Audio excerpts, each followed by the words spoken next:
estudando o livro O Evangelho segundo o Espiritismo.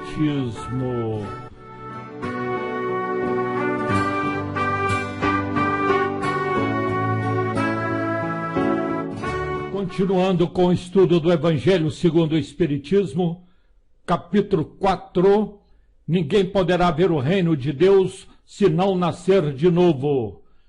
Hoje estudaremos instruções dos Espíritos, limites da encarnação. Comentando ainda o capítulo 4, ninguém poderá ver o reino de Deus se não nascer de novo, vamos ver aqui o comentário de duas mensagens: necessidade da encarnação e limites da encarnação. Limites da encarnação, quais são? Ou seja, quais são os limites da encarnação? A gente vive aí, a gente encarna somente uma quantidade exata de vezes. Por exemplo, todo mundo vai encarnar somente 10 vezes aqui na Terra? 5 vezes? 500 vezes? Então, quais são esses limites da encarnação? Não existe limites determinados. Por que não existe? Porque depende da pessoa. Tem pessoas que reencarnam ou encarnam mais vezes no mesmo planeta, no caso aqui da Terra. Outros encarnam menos vezes, dependendo da importância que essa pessoa dá à sua vida. Quanto maior importância dermos à nossa vida, quanto melhor nós levarmos a nossa vida, mais a sério nós encararmos a nossa vida, sabendo que é uma oportunidade, que foi uma bênção dada por Deus para o nosso crescimento espiritual, com certeza nós vamos encarnar menos vezes, porque nós vamos acelerar o processo evolutivo. E a evolução dos envoltórios do espírito. O espírito tem dois envoltórios, né? Tem um corpo e tem um perispírito. Tanto o corpo quanto o perispírito evoluem juntamente com o espírito. Então, em certos mundos mais avançados que a Terra, o corpo é menos compacto, é menos pesado e menos grosseiro. E, naturalmente, tem menos problemas, menos sofrimentos. E, num grau mais elevado, esse corpo é diáfano, é quase fluídico. E, de grau em grau, ele se desmaterializa e acaba por se confundir com o próprio perispírito.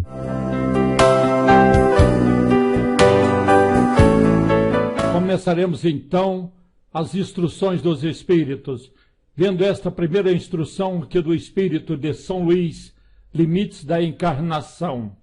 São Luís então começa esta reflexão aqui no item 24, fazendo uma pergunta: quais os limites da encarnação? A bem dizer, a encarnação carece de limites precisamente traçados se tivermos em vista apenas o envoltório que constitui o corpo do espírito, dado que a materialidade desse envoltório diminui à proporção que o espírito se purifica. Em certos mundos mais adiantados do que a Terra, já ele é menos compacto, menos pesado e menos grosseiros, e, por conseguinte, menos sujeito à vicissitude. Em grau mais elevado, é diáfano e quase fluídico. Vai desmaterializando-se de grau em grau e acaba por se confundir com o perispírito. Conforme o mundo em que é levado a viver, o espírito reveste o invólucro apropriado à natureza desse mundo. E o próprio perispírito passa por transformações sucessivas. Ele eteriza cada vez mais até a depuração completa, até chegar na condição de espíritos puros. Aqui estamos vendo, olha, a materialidade do envoltório diminui na proporção que o espírito se purifica. Isto quer dizer, quanto mais evoluído o espírito se torna, menos material são seus envoltórios, tanto o corpo como o perispírito. O próprio perispírito passa por transformações sucessivas, torna-se cada vez mais etéreo, até a depuração completa, que é a condição dos puros espíritos. Se mundos especiais são destinados a espíritos de grande adiantamento, estes últimos, quer dizer, os espíritos adiantados, não lhes ficam presos como nos mundos inferiores. O estado de desprendimento em que se encontram lhes permite ir a toda parte onde os chamem às missões que lhes estejam confiadas. A encarnação, como na Terra, ela limita-se aos mundos inferiores, depende do espírito libertar-se dela mais ou menos rapidamente, trabalhando pela sua purificação. Quer dizer, aquilo que nós já estamos comentando, né? Que a encarnação aqui na Terra depende da pessoa, né? Quanto mais a pessoa evoluir, mais rápido ele vai acelerar o seu processo, terá a menor quantidade de encarnações na Terra. Isso depende da evolução do espírito, do esforço que ele emprega, né? Se considerar do ponto de vista material a encarnação, tal como se verifica na Terra, poder-se-á dizer que ela se limita aos mundos inferiores. Depende, portanto, de o espírito libertar-se dela, mais ou menos rapidamente, trabalhando pela sua purificação. Deve também considerar-se que no estado de desencarnado, isto é, no intervalo das existências corporais, a situação do espírito guarda relação com a natureza do mundo a que o liga o grau do seu adiantamento. Assim, na erraticidade, é ele mais ou menos ditoso, livre e esclarecido, conforme está mais ou menos desmaterializado. Este foi o comentário feito pelo espírito de São Luís, no ano de 1859, na cidade de Paris, França.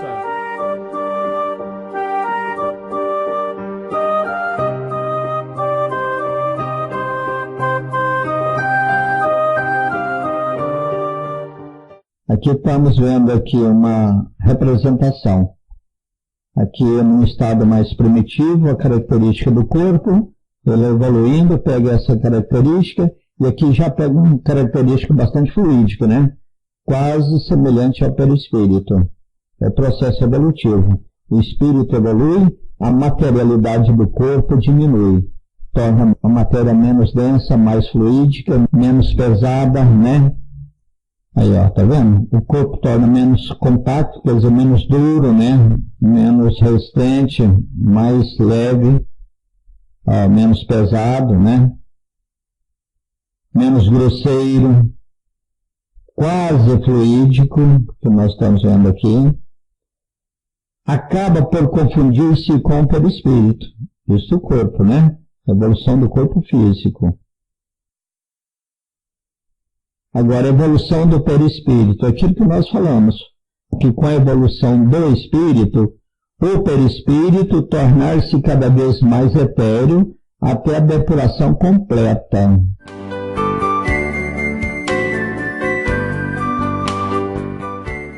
Então, necessidade da encarnação. Uma das necessidades da encarnação é cumprir por meio de uma ação material os desígnios de Deus. Está vendo? Deus fez o princípio espiritual de forma simples e ignorante e deu a ele a possibilidade da evolução. Então, por isso que a encarnação passa a ser uma necessidade que o espírito tem para colocar-se em contato com o meio material, em contato com a matéria propriamente falando, para o seu progresso, cumprindo então a vontade de Deus, o projeto de Deus. E com isso o espírito tem a possibilidade de desenvolver a inteligência. Desenvolvendo a inteligência ao passar pela experiência do uso do livre-arbítrio. Por que do livre-arbítrio? Porque não teria mérito se Deus nos colocasse por imposição a necessidade de vivermos e de buscarmos a nossa própria evolução. Então é através do livre-arbítrio que nós faremos as nossas escolhas. Então, falando do livre-arbítrio, Então, nós podemos ver que nesta gravura, então, aqui duas opções, né? É uma coisa figurada, tal, mas já dá para a gente ter uma ideia que o caminho do bem sempre ele é mais tranquilo, a gente trafega com muito mais facilidade, com bem menos sofrimento, com bem menos dificuldade. Ao passo que o caminho do mal é um caminho irregular, um caminho que nos oferece mais obstáculo, mais dificuldade para ser atravessado. Bom, aquele que usa com zelo o caminho do bem, com certeza transpõe rapidamente, ou seja, passa rapidamente e com menos dificuldade a sua marcha reencarnatória. Então, transpõe rapidamente e menos penosamente a sua marcha reencarnatória. Tem uma vida mais tranquila, ele abrevia mais os seus sofrimentos, as suas dificuldades.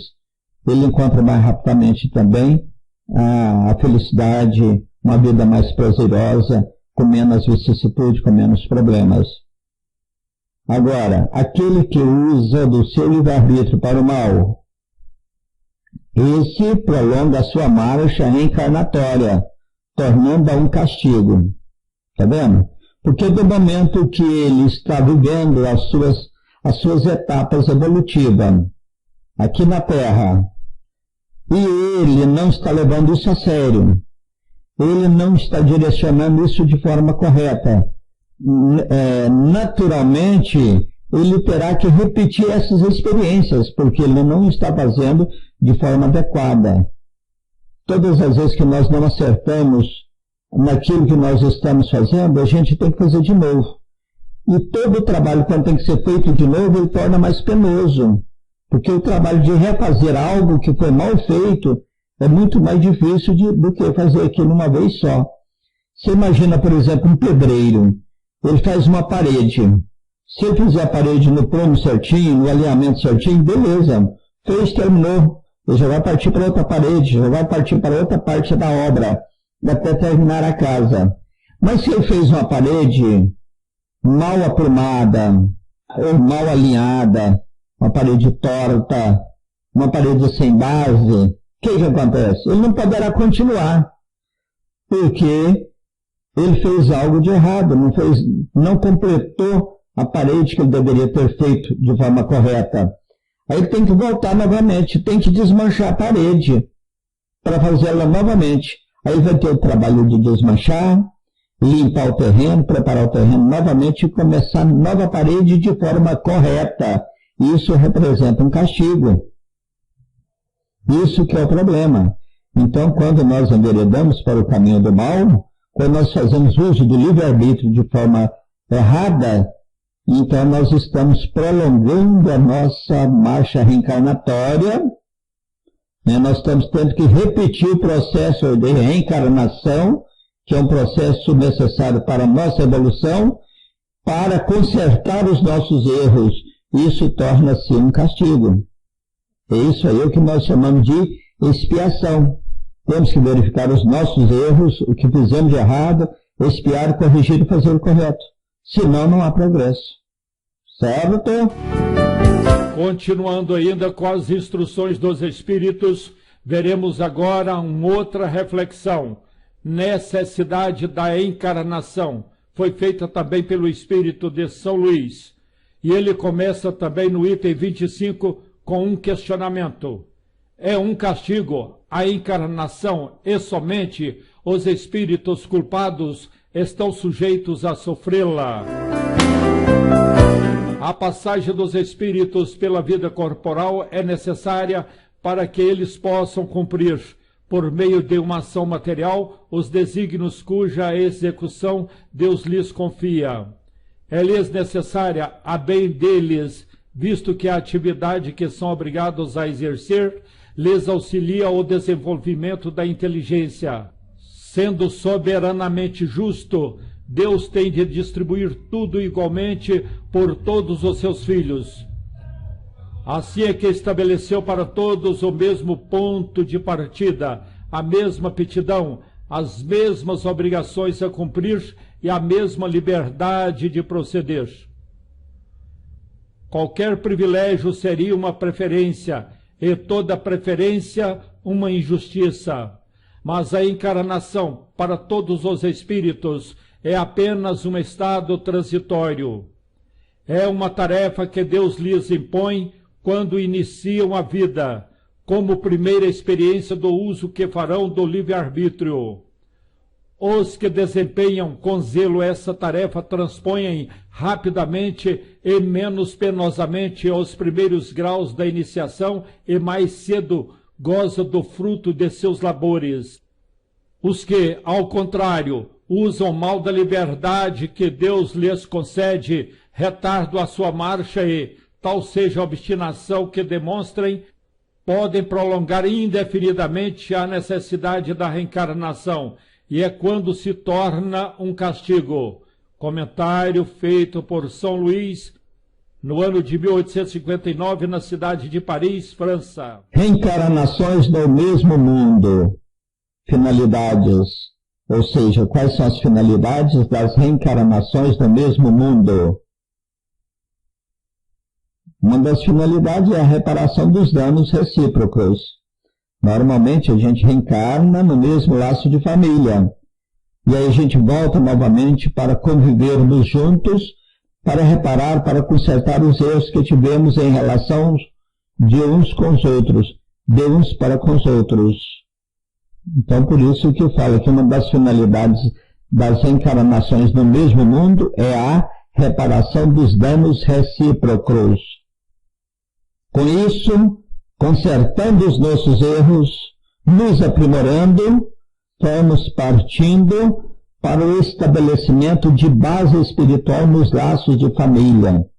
Porque quanto mais a gente aperfeiçoa, quanto mais a gente melhora a nossa relação, a gente vai criando aquela relação de nível mais espiritual, aquele laço de vida familiar e espiritual, que esse é permanente, esse é eterno, nunca acaba.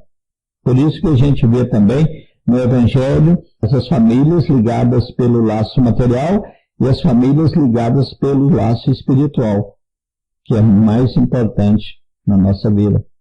E, com isso, então, reparando os nossos erros, constituindo a família de base espiritual, nós vamos ter o quê? O fortalecimento da solidariedade, fraternidade e igualdade. Olha como será esta relação entre as pessoas quando chegar a esse nível. Maravilhoso, né, gente? Que sensação de paz, de conforto, de confiança. Muito bom. E essa é também uma das finalidades da reencarnação. Qual a finalidade das encarnações de crianças que morrem em tenra idade? Muitas pessoas pensam assim, tão pequenininha, tão novinha, morreu, não tem nem pecado, é um anjinho. Mas se é um processo de reencarnação, quer dizer, essa criança que morreu ainda em tenra idade, ela já viveu em vidas passadas. Então ela já foi adulta, ela já teve várias experiências. Qual é então a finalidade dela vir numa existência e morrer tão novinha? Vamos conhecer então melhor estas finalidades. Muitas das vezes pode ser o complemento de existências anteriores. Às vezes a pessoa viveu numa existência anterior, um determinado período, que ele deveria ter vivido mais. Vamos dizer, às vezes ele teria que viver 80 anos. Aí por um descuido, por um vacilo, por um suicídio indireto, através dos vícios, através de tanta coisa que prejudica, que estraga o seu corpo, ele desencarnou com 70. Então ficou em débito com 10 anos. Ou ele desencarnou com 79, ficou em débito com 1 ano. Então isso a pessoa às vezes reencarna para complementar esta existência. A morte de crianças podem servir também de provação ou expiação para os pais. Os pais sofrem muito com a morte de um filho, por pequeno que seja. Então muitas das vezes é uma provação ou uma expiação para eles. Para melhorarmos entendermos esta questão, é bom a gente analisar no Livro dos Espíritos a questão 199 e os comentários dessa questão. Veremos aqui uma nota no item 26. Uma comparação vulgar, quer dizer, uma comparação comum, fará se compreenda melhor essa diferença. O escolar não chega aos estudos superiores da ciência senão depois de haver percorrido a série das classes que até lá o conduzirão. Essas classes, qualquer que seja o trabalho que exijam, são um meio de o estudante alcançar o fim, e não um castigo que se lhe inflige. Se ele é esforçado, abrevia o caminho, no qual, então, menos espinhos encontra. Outro tanto não sucede aquele a quem a negligência e a preguiça obriga a passar duplamente por certas classes. Não é o trabalho da classe que constitui a punição. Esta se acha na obrigação de recomeçar o mesmo trabalho. Assim acontece com o homem na terra. Para o espírito do selvagem, que está apenas no início da vida espiritual, a encarnação é o meio de ele desenvolver a sua inteligência. Contudo, para o homem esclarecido, em quem o senso moral se acha largamente desenvolvido e que é obrigado a percorrer de novo as etapas de uma vida corpórea cheia de angústias, quando já poderia ter chegado ao fim, é um castigo, pela necessidade que se vê de prolongar sua permanência em mundos inferiores e desgraçados. Aquele que, ao contrário, trabalha ativamente pelo seu progresso moral, além de abreviar o tempo da encarnação material, pode também transpor de uma só vez os degraus intermédios que o separam dos mundos superiores. Não poderiam os espíritos encarnar uma única vez em determinado globo e preencher em esferas diferentes suas diferentes existências? Semelhante modo de ver só seria admissível se, na Terra, todos os homens estivessem exatamente no mesmo nível intelectual e moral. As diferenças que há entre eles, desde o selvagem ao homem civilizado, mostram quais os degraus que tem de subir. A encarnação, aliás, precisa ter um fim útil. Ora, qual seria o das encarnações efêmeras das crianças que morrem em tenra idade? Teria sofrido sem proveito para si nem para outrem. Deus, cujas leis todas são soberanamente sábias, nada faz de inútil. Pela reencarnação no mesmo globo, quis ele, quer dizer, quis Deus, que os mesmos espíritos, pondo-se novamente em contato, tivessem ensejo de reparar seus danos recíprocos. Por meio das suas relações anteriores, quis, além disso, estabelecer sobre base espiritual os laços de família e apoiar numa lei natural os princípios da solidariedade, da fraternidade e da igualdade.